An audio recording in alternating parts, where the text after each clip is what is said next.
What's going on, TTC? Big Sean here. And, yeah, the game's been over for, I don't know, a good hour and a half now, but I'm still not quite at ease. I'm still somewhat trying to get my composure back, because that was, oh God, that, I'll tell you one thing, if Notre Dame is going to be the death of me, then it is well worth it, because that was one hell of a finish, one hell of a win for Notre Dame tonight. Even though we had to pull it out of our ass, a win is a win, and I will gladly take it. So, but I also want to say this. To any Purdue fan out there who may be watching this, you guys have nothing but my utmost respect. You guys played one hell of a game.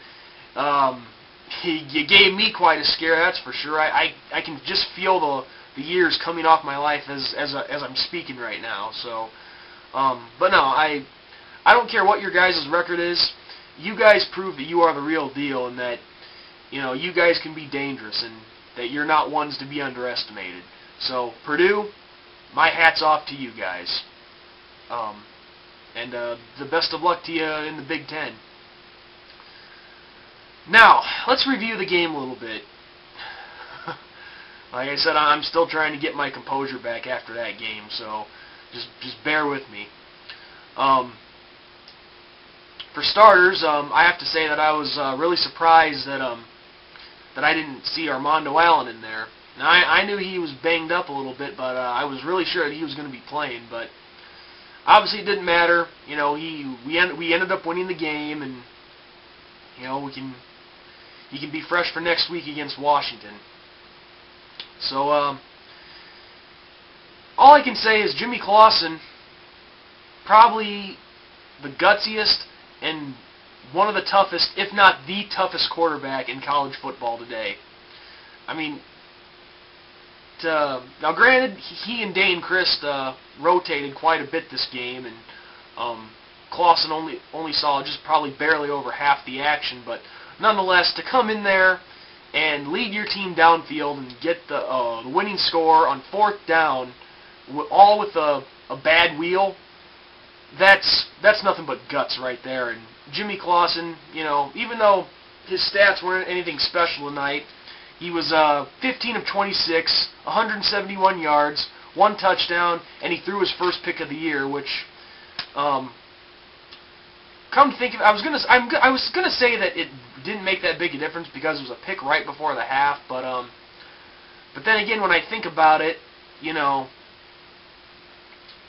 we could have gotten 3 points from that drive, and we could have just ended up kicking a field goal at the end of the game. But really, who knows how that game would have gone, because those are things that you just don't know.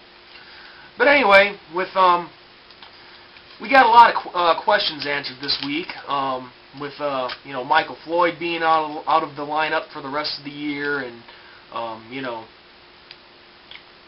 Armando Allen being out. Here's some stats from the game. Robert Hughes was the leading rusher, 15 carries, 68 yards, and 1 touchdown. Very impressive. And but most versatile tonight had to definitely have been Golden Tate. Caught five passes for 57 yards, and ran the ball 9 times for 55 yards and a touchdown. So very impressive on Golden Tate. And then of course Kyle Rudolph, 4 receptions, 52 yards, 1 touchdown, and we all know what that touchdown was.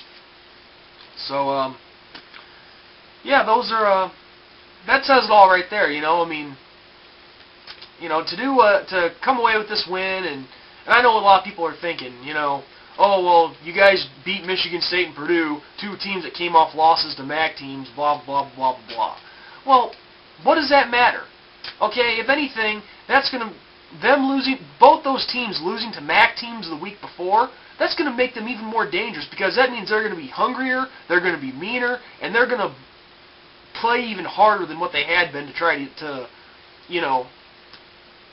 kind of redeem themselves after losing to MAC teams. Not saying the MAC is bad, but you all catch my drift. You know what I'm saying. But when you think about it, our star quarterback is playing through an injury. Armando Allen, our best running back, is not in the game. Our best receiver is not in the game, and Michael Floyd. So, yeah, I mean, I didn't even know what for sure what was going to happen. Originally, I predicted 35-21. Well, I got the 21 right for Purdue, but we didn't score as many points as what I thought we were going to. But still, doesn't matter. Win's a win. I'll take it. Now, Purdue, definitely their top performer was quarterback Joe Elliott. 22 of 38, 289 yards and 3 touchdowns and 1 pick. So, yeah, he's an impressive quarterback.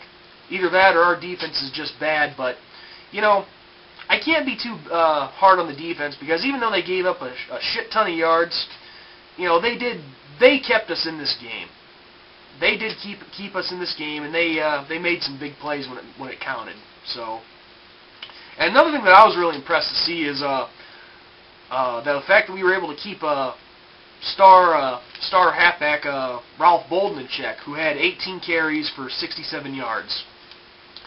And now, this guy, I believe, coming into this game, I think they said he was leading college football in rushing yards. So I was very, and unless I misheard that, to pretty much keep this guy in check to only 67 yards and no touchdowns, that's pretty impressive to me. So, hats off to the defense on this one. But still, we're getting better on defense, but still, there's some things that we on defense have to brush up on. I noticed a lot of missed tackles that went for extra yardage that shouldn't have happened.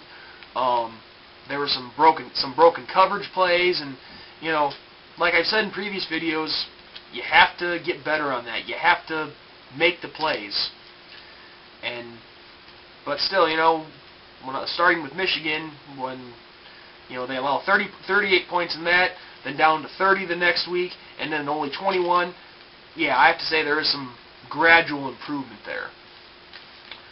But nonetheless, I gotta say I was very impressed with Jimmy. When Purdue scored the go-ahead touchdown with just over 2 minutes to go, Jimmy, he really stepped up, made the passes, and third and long, just when you think it's over, they get the first down and keep the drive going. And on fourth down in crunch time, very impressive. Jimmy and Kyle Rudolph. What more can you say about that? And I was watching College Game Night with Reese Davis, Lou Holtz, and Mark May, and this is one thing I do have to. The one thing I'll probably agree with Mark May on is Purdue did kind of help us out. Purdue's coach, I forgot what his name is, but just bear with me. It's probably something I should know, but I'm just trying to get through this video, but whatever. Anyway, but he called a timeout with 26 seconds to go, and I think that was before a third down, and I'm thinking and I agree with Mark May. What is he doing? What is he doing calling a timeout after we had tried to run the ball? I mean, unless he didn't realize that we didn't have any timeouts, then okay, yeah, I can see. I don't even know how to explain that, but that made the difference in the game. Purdue calling a timeout just after our run with 26 seconds to go, because that really helped us out, and I will admit that. So, but anyway, that's really all I can say for this video. It was a tight win for us, but a tight win is better than a tight loss, So I'll take a win any way that I can get it. Whether it's by 30 points or by 1 point, doesn't matter. A win is a win, and some more things to brush up on as we come into next week's game against Washington, and hopefully, with all the upsets that happened today, Penn State going down and Florida State going down and Cal going down, which really, and not just going down, I mean, they collapsed. What the hell happened in that one? But no, I think our chances of getting back in the top 25 are really going to be really good for, looking really good for us right now. And I think I don't know where we'll be, but I have a good feeling we'll be back in the top 25 tomorrow. So, Irish Army, it was a great win for us. We'll take wins any way we can get them. So, with that being said, this is Big Sean, and look for my Washington preview video sometime later this week. So I'll see you all next time.